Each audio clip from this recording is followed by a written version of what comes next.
What's up, everybody? It's the Chill Scrub. Welcome to the channel, and also Happy New Year's. Normally, this channel was primarily fighting games, and I took a long hiatus from my main fighting game, which would be Tekken 8, or just Tekken in general. I felt like my channel was overly saturated with Tekken content. I was displeased with the game, and this video will be me talking about my return and what I've experienced so far. Definitely when it comes down to rank match and my issues and gripes with it. So far, when I played Tekken 7 and going into Tekken 8 in the beginning, which made me take the hiatus in the first place, Tekken 7 left a horrible taste in my mouth. Really didn't care for the game as much, especially since I played it throughout its entirety from the day it released in June 17, 2017 all the way until the end. And now playing Tekken 8, a lot of the problems that I saw in Tekken 7 persisted in Tekken 8, but I wanted to give the game a fair shot, so I took a long break, came back to it.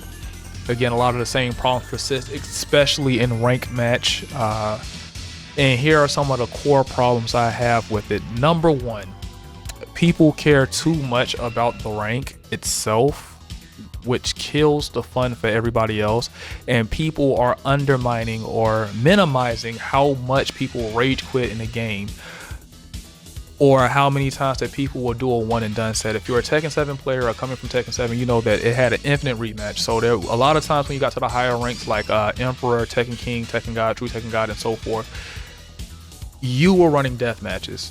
That is no longer the case in Tekken 8. In Tekken 8, you are playing first to two, but for some odd reason, people are having a hard time finishing a first to two set. I don't understand the mindset. I always had this saying when it comes down to people who care so much about the rank that they avoid competition. No matter how far you climb the ladder, eventually you're going to have to go against these people that you're running from. You can't run from everybody. Number two, how unforgiving ranked is, which ties into point number one. So if you're a player like me that firmly believes in finishing the set, rather I win or lose, I'm going to finish the set regardless. Why do people like me get punished doubly for people who don't want to finish the set? So let's say I lose a set. I lose 0-2. That's fine. I have no problem with that. It happens. I can't beat everybody. It's a time for me to learn, or a chance for me to learn where I messed up and go to the next match. But then I fight somebody else and then I lose again. You lose 3 matches, I say around the Tekken King ranks, Tekken Emperor ranks, Tekken God ranks, you lose 1,200 points. Not to mention the other 2 games you just lost beforehand, which is a total of 600 points per game. So in total, you just lost 2,400 points.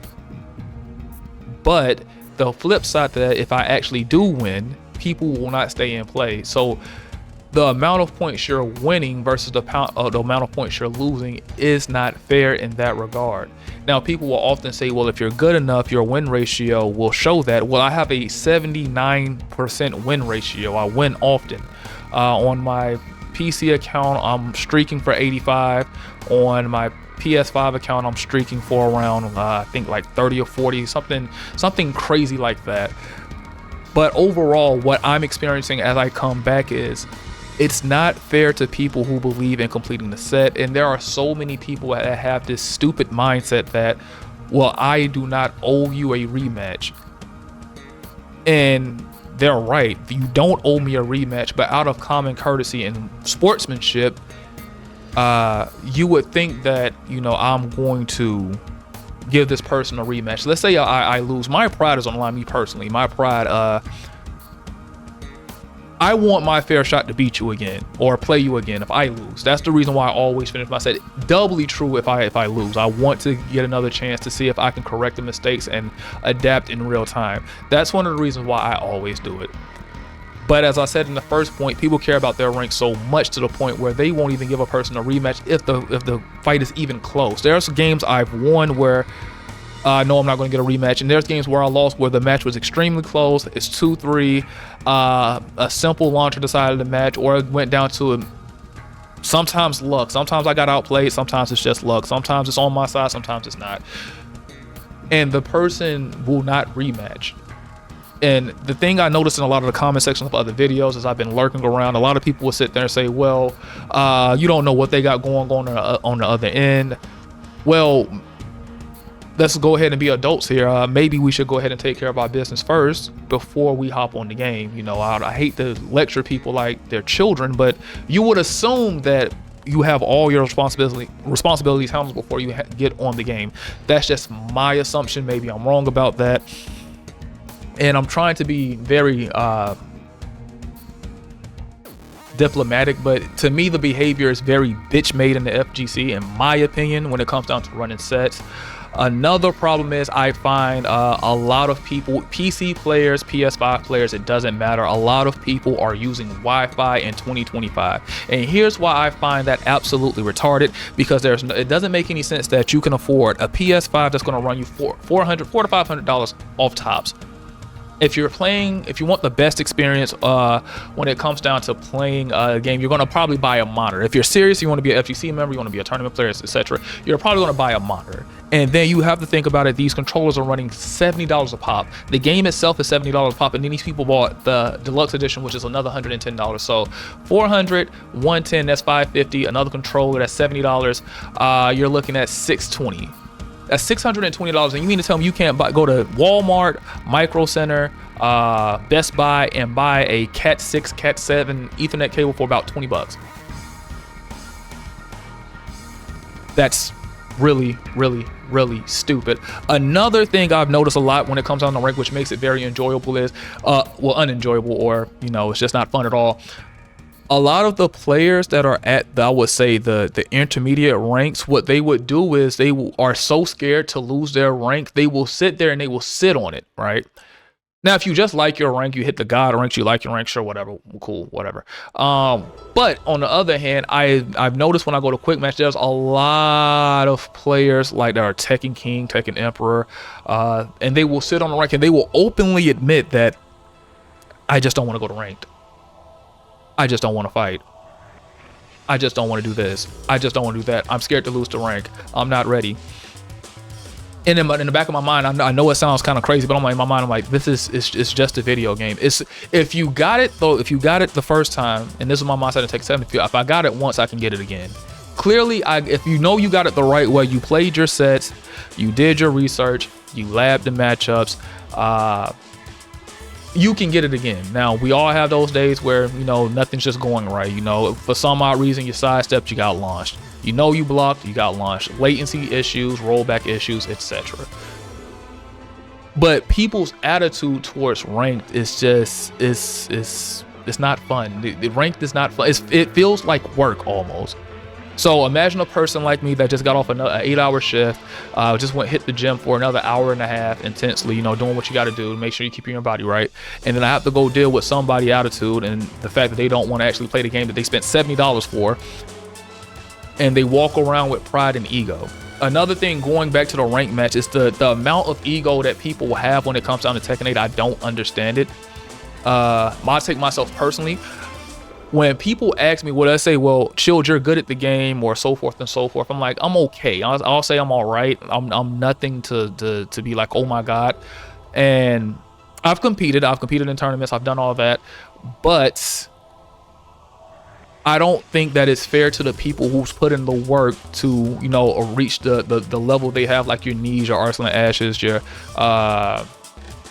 JDCRs, whatever player you like, just name them. I don't think that it's fair for me to compare myself to these people. I like to use as a measuring stick of where I should be. I would say like I'm a heavy intermediate / advanced player, but I'm not on that level. But there's a lot of players I see in ranked match that carry that bravado as if they're all on that level, and they're not, and they're losing a game to a person like me, or even lower ranked than me or whatever. It drives them up a wall. So I don't understand it, but it makes the game unpleasant. And as I continue with this video, I will also say this. I've realized over time, even with Tekken 7, I did realize this towards the end of the game, it's not so much of the game I dislike, although it does have its issues. Tekken 8 has its issues, Tekken 7 has its issues, but overall, it's always, I look at the community and how these people act and how they treat people as a good measuring stick of where the game is, because a lot of people say, well, you can always enjoy the game and not deal with the community. That is false. You're going to have to deal with these people. You're going to have to deal with these dickheads that have a fucking broom stuck up their ass 24/7, calling you a scrub or whatever when they clearly lost and just got outplayed. Or you always gonna have to deal with these elitist people that put their rank over everything. And there's nothing wrong with being proud of what you got, but at the same time, when you use that to demean other players, I find that a bit weird. And these are the exact same people, when it comes down to ranked and just the Tekken scene overall, that I find absolutely absurd. Is because the same people that demeaning people are acting extremely childish or whatever. These are the same people that say, oh, well, you just have to be positive about the game, so forth and so forth, so forth and so forth. But they get beat by a Rajan, a Kenshin, or what's the other rank, a Bushin or a Tekken King or whatever, and they're throwing a hissy fit. Same people that show you hate mail, the same. It's so many things with the mentality of people that play ranked in the community overall that makes the game so distasteful for people to play in the long term. For me, when I play ranked, it feels like work. It's not really fun. Do I have good matches? Yes, I do. I fight some people that are really good and really talented, and it's fun. Win or lose, it's fun. I don't really give a fuck about the rank. It is what it is. If I get it, I get it. If I don't, I don't. But when I have to constantly keep running into people that are ruining the experience via lag, via Wi-Fi, via one and done, because I don't get a chance to actually learn the matchup in real time. You can lap till you're blue in the face, but you actually have to fight these things to actually know how to deal with them. It just doesn't make it a pleasant experience. This is just going to be a short video. If you want me to make a series on this, I can do that. But this is just me ranting on my experiences as I come back into Tekken 8 over the last week or two, and what I've noticed so far. If you have any gripes, please comment below. Again, welcome all newcomers to the channel. Thank you so much for watching. I'll catch you next time. This has been Chilled, and peace.